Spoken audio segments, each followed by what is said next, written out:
Hello everyone and welcome to the KVS online learning classes of English. I'm Ms. Anita Rawat. Today in this video I'll be discussing the second poem from your textbook Flamingo, An Elementary School Classroom in a Slum by Stephen Spander. Before I begin, let me tell you children that this is the most challenging poem in your syllabus, and to understand it well and to feel its essence, you'll have to watch this video very carefully.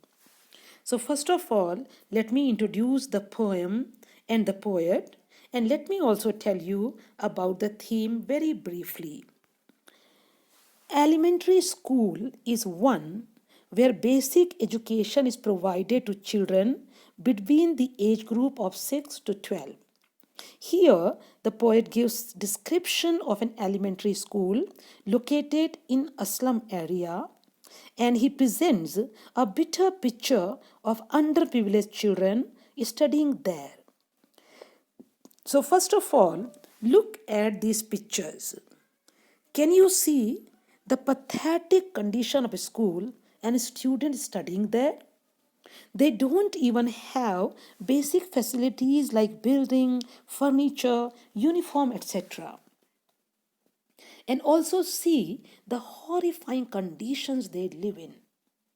They live in congested places, in utterly unhygienic and polluted conditions where there is nothing but garbage, dirt, and squalor everywhere.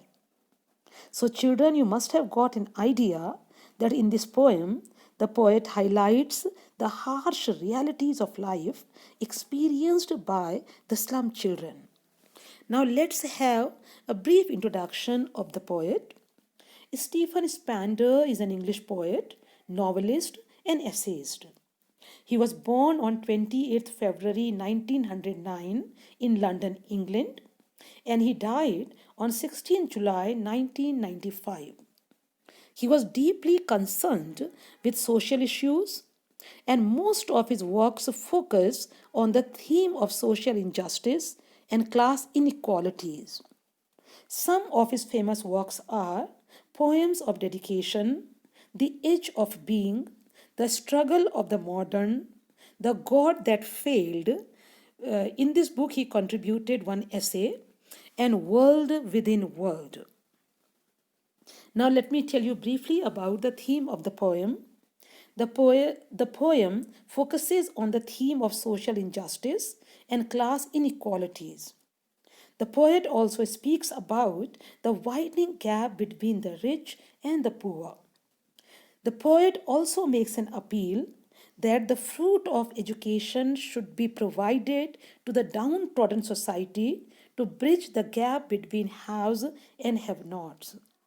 Now, one thing I want to make very clear here, children, that by education, the poet doesn't simply mean compulsory education without offering any real future. Actually, the poet believes that there is much more to education than free schooling. Now, let me recite the first stanza of the poem. Far, far from gusty waves, these children's faces, like rootless weeds, the hair torn round their pallor. The tall girl with her weighed down head. The paper seeming boy with the rat's eyes. The stunted, unlucky heir of twisted bones reciting a father's gnarled disease, his lesson from his desk. At back of the dim class, one unnoted, sweet and young. His eyes live in a dream of a squirrel's game in the tree room other than this. Now let's have a quick look on difficult words. Gusty means violent or blowing strongly. We generally use it for wind, but here has been used for waves. Pallor means pale coloring of face, especially because of illness. Paper seeming means very thin. Weighed down means burdened. Stunted, not properly grown or underdeveloped. Gnarled, It's a disease of twisted bones in which body is covered with hard lumps. And twisted means bent or distorted. Now see children, let me tell you that the scene here is an urban background as one can see slum areas mainly in big cities. Here, the poet describes the students in the classroom of a slum school who are completely neglected and poverty stricken. So you try to understand their plight through these images. See the first two lines. Far, far from gusty waves, these children's faces, like rootless weeds, the hair torn round their pallor. Children, gusty waves are symbolic of strength, energy, and enthusiasm. And these slum children are put in stark contrast with these waves to highlight their weak and frail faces.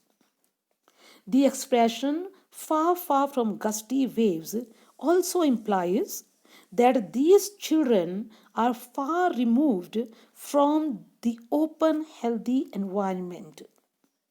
As you can see in the picture, their unkempt, untidy, and uncombed hair spreads around their pale and weak faces. The poet has used poetic device simile here as he's comparing these children to rootless weeds because they are as unwanted and uncared for as weeds. There is another student in the class. A tall girl is sitting there with her weighed down head. Her head is down due to the burden of responsibilities and poverty. She is completely exhausted physically as well as emotionally. Another student is there. He is as thin as paper, and his eyes pop out of his thin face. The poet has used poetic device metaphor here. His eyes are compared to those of a rat, and these eyes are always hungry and on the lookout for food. His eyes are defensive and terrified like a rat's eyes. Yet another boy is there who is stunted, means who is underdeveloped due to malnutrition. He has been called an unlucky heir. Heir means children, successor. And he has been called an unlucky successor because instead of inheriting property and wealth from his father, he has inherited a genetic disorder, a disease of twisted bones. He is reciting his lesson. Here the poet has used poetic device pun in the word reciting, as this word conveys two meanings. The first meaning of reciting is reading his lesson. And the second meaning is he is replicating his father's disease, means he is suffering from the same disease that his father was suffering from. In the same classroom, one different boy sitting there. At the back of this depressing, gloomy classroom, a sweet and young boy sitting there who's oblivious to his surroundings. His inexperienced and innocent eyes have a dream of a place other than this oppressive, dull, and depressing classroom. And if you remember the chapter Lost Spring Children, this boy will remind you of Mukesh, who doesn't want to be a bangle maker and he wants to be a motor mechanic. So this boy is also quite different, like Mukesh. He's thinking of a squirrel's game. You know, children, a squirrel is so agile. So he's thinking of this fun game in a tree room. And remember, the innocence of this child is contrasted with the weighed down look of the tall girl, the paper thin body of that boy, and stunted look of that unlucky boy.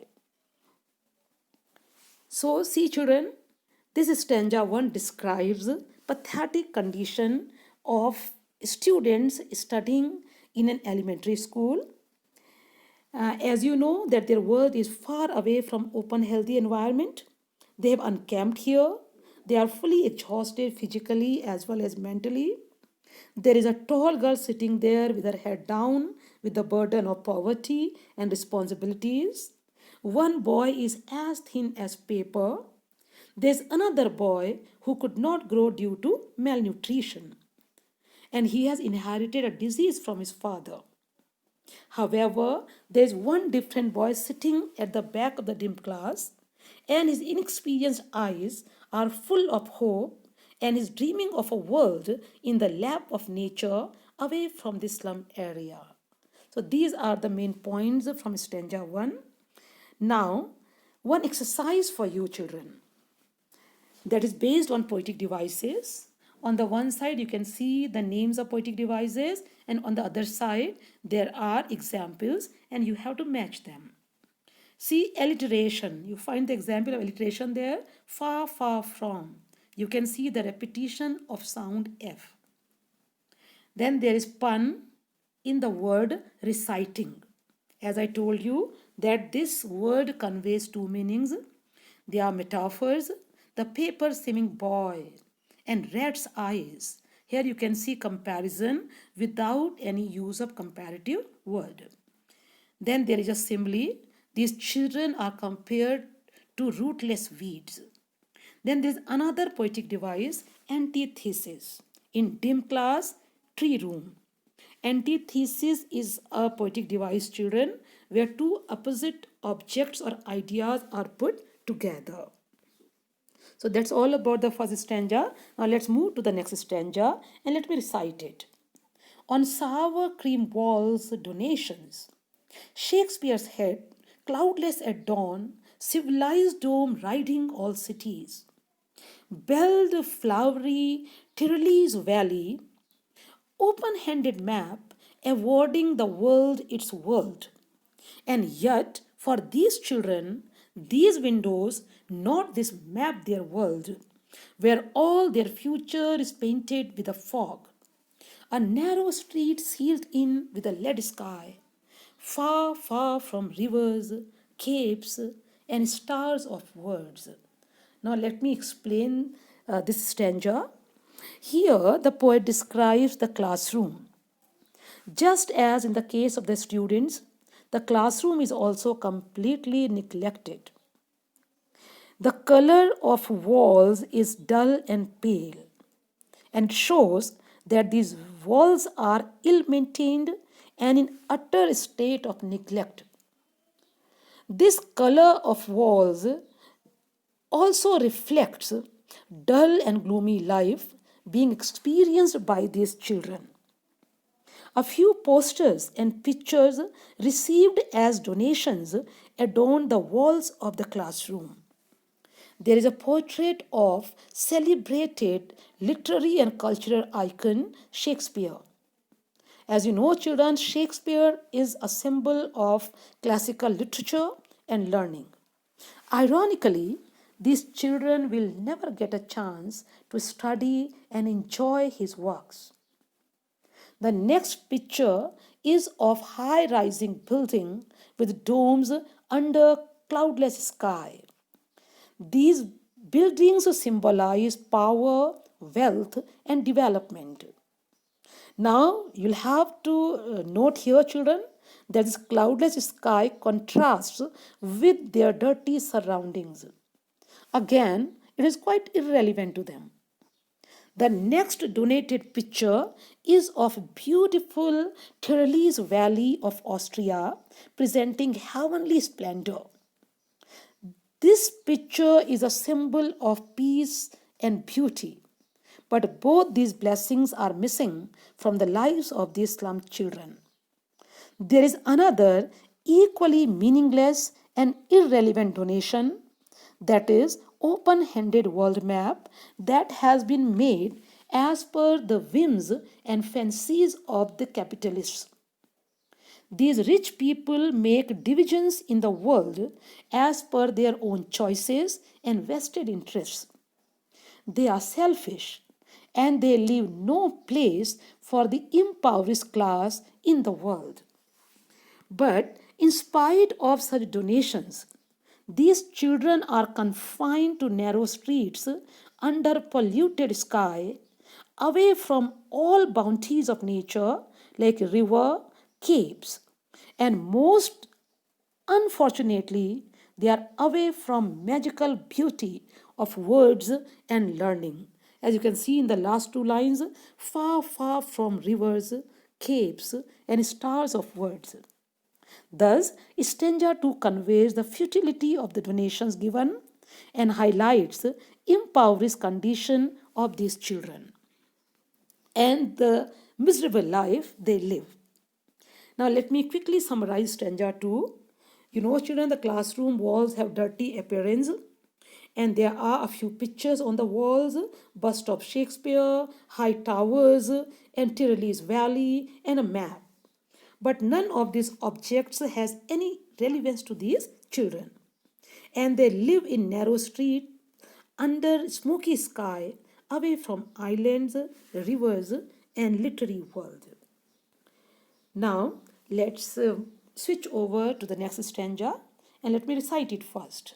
Surely, Shakespeare is wicked and the map a bad example, with ships and sun and love tempting them to steal. For lives that slyly turn in their cramped holes from fog to endless night.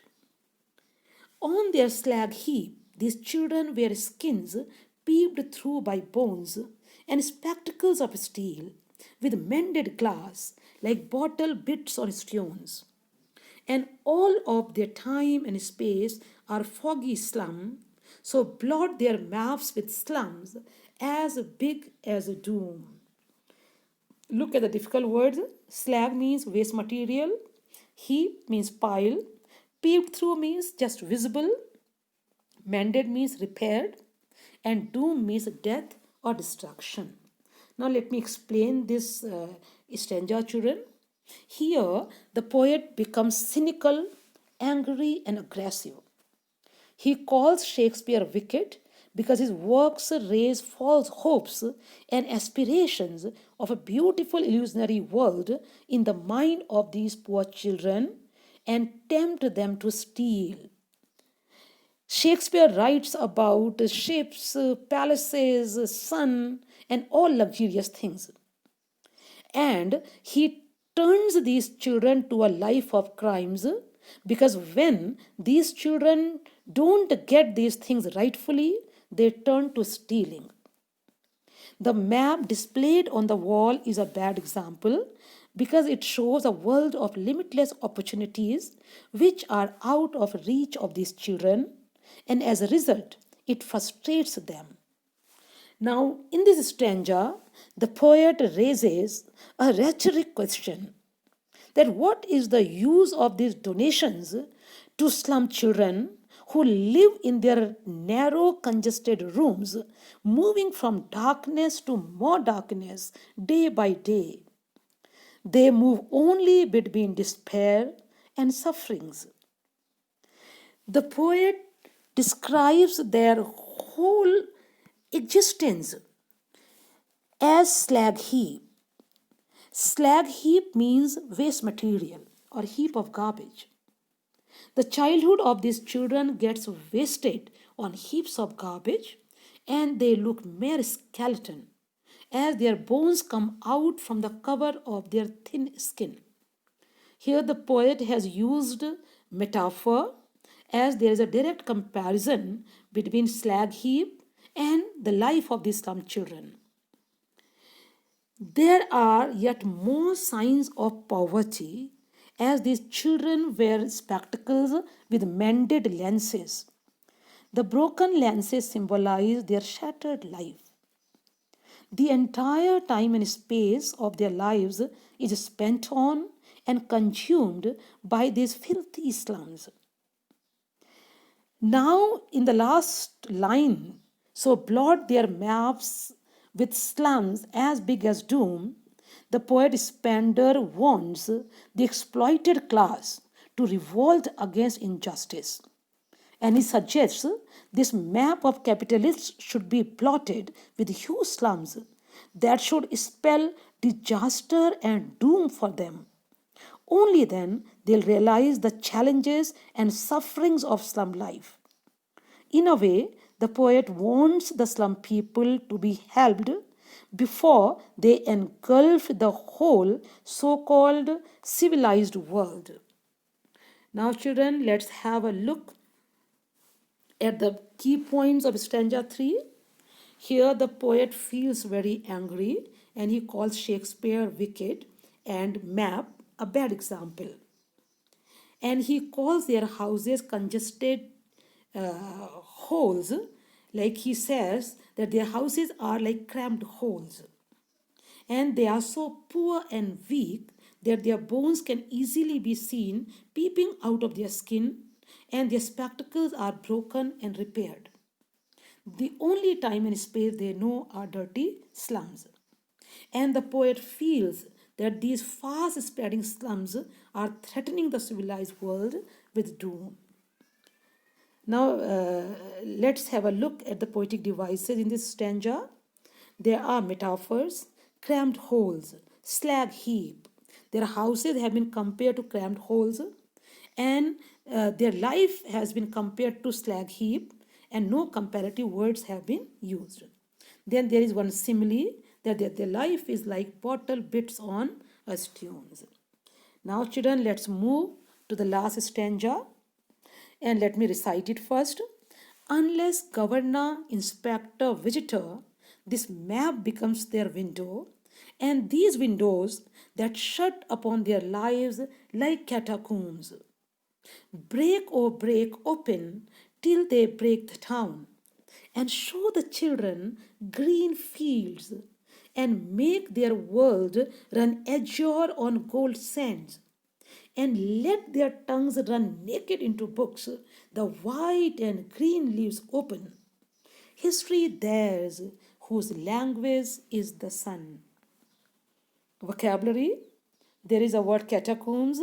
It means a series of underground tunnels used for burying dead people, like underground graves.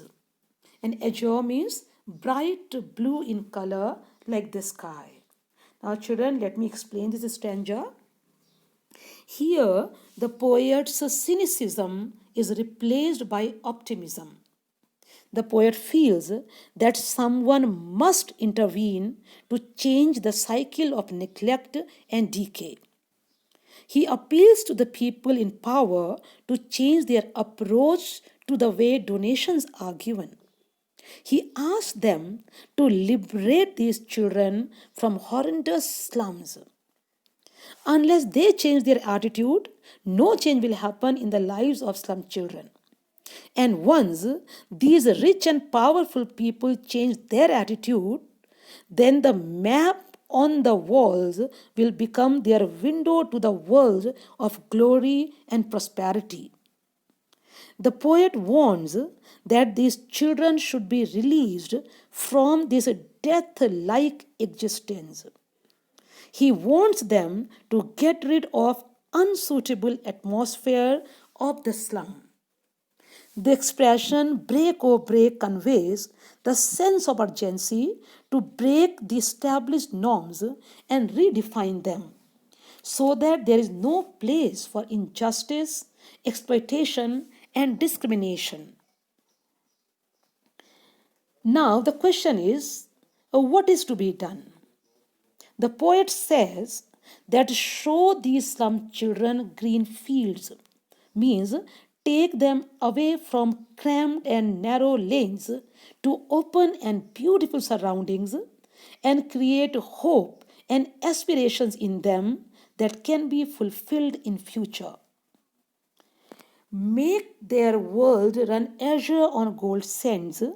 This expression means show them blue pollution free sky and surroundings and give them financial empowerment and prosperity. Let them avail the brighter side of life and limitless opportunities.